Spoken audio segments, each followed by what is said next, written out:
Seeing these Reaper drones quite literally on the hunt in international airspace over in Mexico, looking for the criminal drug cartels and their fentanyl labs. They are ramping up their operations and combating these criminal organizations, something that the president, of course, promises to designate them as a terrorist organization. So these are called MQ-9 Reaper drones, and they're out there carrying out these stealthy, covert missions.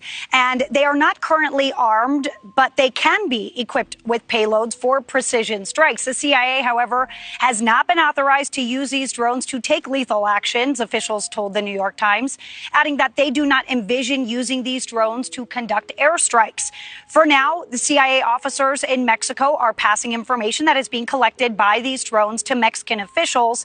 They are adamant about finding these fentanyl labs, dismantling them, which apparently emit chemicals that make them easier to find from the air. And that's why they are doing this from the air with these drones, because of that access. Now, the CIA has reportedly flown surveillance drones to hunt cartels inside Mexico before, partnering with Mexican authorities.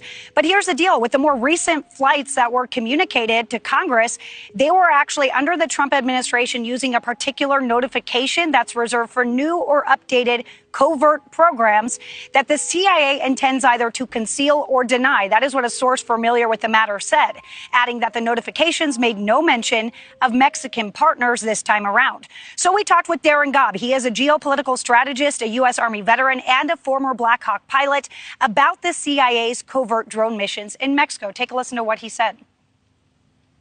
For the most part, I do not want to see America trounce on its own constitution and just invade a foreign nation without a well thought out concept of how you get there, and having the people of this nation accept the risk through Congress to do something.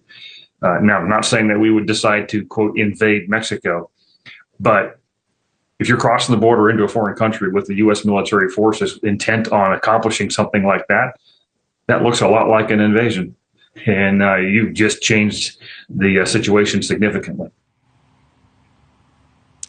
Now, Nicole, when it comes to the Mexico side of things, President Sheinbaum, she was pressed on these drones breaching that airspace over in Mexico. She kind of played it off today during a news conference, just saying it's part of a little campaign.